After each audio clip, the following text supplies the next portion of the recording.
Today on the Arkham Chronicle we're going to be talking about asset cards. Asset cards along with skills and events are one of the 3 different types of cards players may choose to include in their deck. Assets are also the most common type of card you'll find in the core set. Simply pay the cost of the card in resources and put it into play from your hand in your asset area.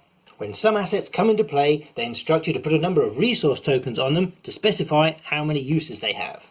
These tokens are no longer counted as resources, so you can't spend them to bring other cards into play. When you've used all the tokens on some cards, they instruct you to discard them, but other cards will remain in play. If you run out of resource tokens, you can use any of the tokens that you find in the box, just don't get them mixed up.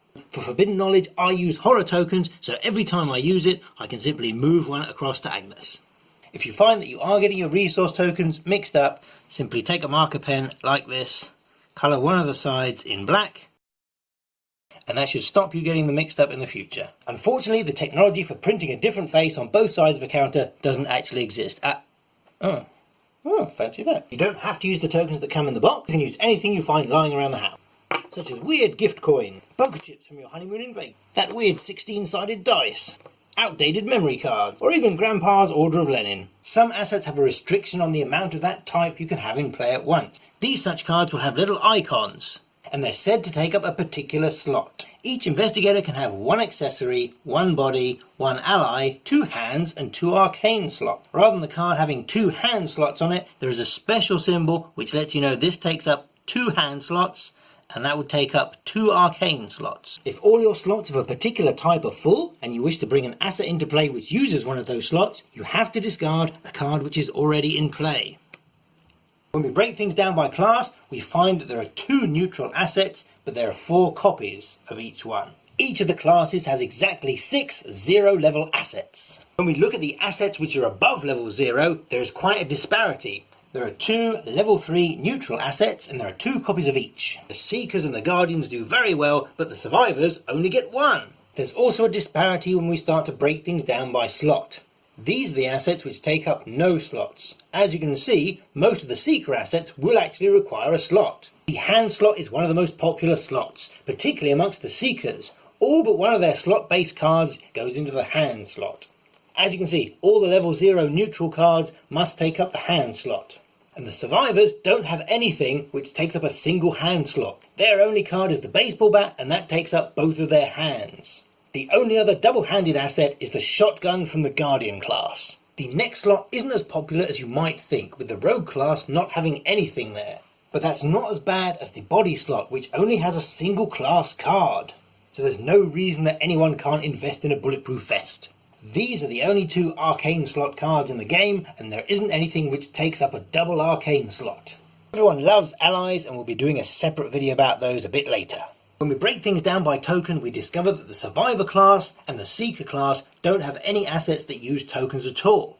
The Rogue class only has a single one, whereas the Mystic class is heavily reliant on tokens. It does have a way of recharging 2 of those cards, however, as does the Guardian class. Let's finish up by a final look at our investigators. Skids and Daisy are safe because none of their special cards take up a slot.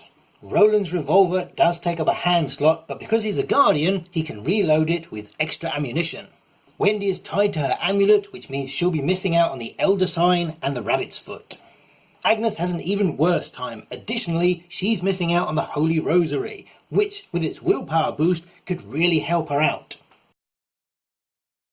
Like the core box, we have an uneven split between assets, events and skills. We can see that Mystics have the most assets, and this is because they're a spell-based class. Seekers and Survivors are split evenly, and Guardians and Rogues only have 1 asset. And of course there is the single neutral asset, the Kukri. If we add in the experience cards, Rogues are now up to 50-50, and the Survivors join the Mystics with 3 out of their 4 new cards being assets. Slot-wise, you can see that the Mystics have the Arcane slot to themselves. There's a bit of activity in the Ally slot. Unless you're a Guardian or a Mystic, there's nothing for the accessory slot, or, surprise surprise, the body slot, and the hand slot once again is a popular choice. And only 2 assets and 2 classes have something which doesn't take up any slot. As expected, the Mystics and the Rogues are relying on cards that have uses, but unusually there's nothing for the Guardians in this respect. Taking a quick peek at the Dunwich investigators, we see that Rex isn't troubled by slots, and neither is Ashcan Pete. Remember to look closely. Whilst Duke is an ally, he doesn't take up a slot. Zoe's Cross takes up the next slot, which is a shame because she could really do with an Elder Sign Amulet. Jim always needs a hand free so he can toot his horn,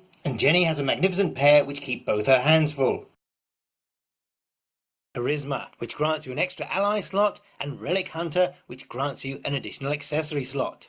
Both of these are permanent cards, so after you buy them with XP, they will start in play, unlike Bandolier, which you have to rely on coming up during play. And of course you can have 2 copies of them in your deck and in play at once. Because there's no unique asterisk, every player can have one of these in play, or 2 copies in play. For investigators like Zoe or like Wendy, which rely on their own dedicated accessories, it's great to have an additional accessory slot.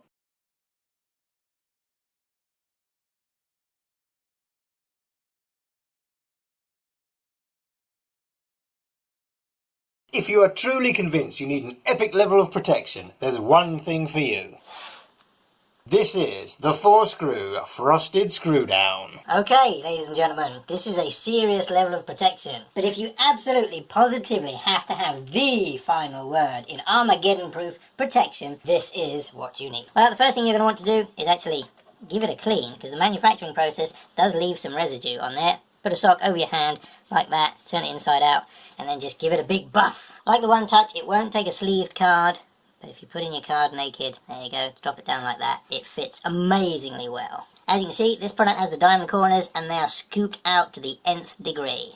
This is the base. You can tell the base because it's got the recess in it and because it's frosted all the way around the outside. This is the top has no frosting, it's completely clear. Unlike a snap or something like that, there are no guide areas, it's completely smooth when they both fit together, so it's only the screws which will hold them in place.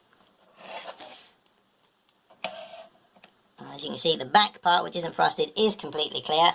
But they are designed to be viewed from this way round, so you've got the beveled edges here, even though, obviously, the Ultra Pro text is the correct way round when you view it from that side, and the wrong way round when you view it from that side.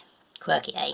They come with 4 Phillips head screws, and all you do is, from the front, just drop them in and tighten it up.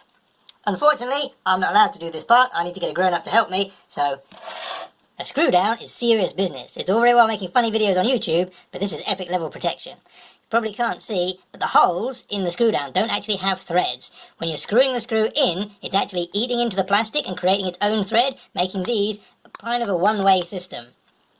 Here's a pro tip. When you're opening your screw down, cut off the bottom, and then take out the screw down, and obviously leave the screws sealed up in the top part here. Because if you try and open it from the top, your screws will go everywhere. Obviously, nobody needs to put their investigator cards in this level of protection. It's just ridiculous. Save it for the Necronomicon instead.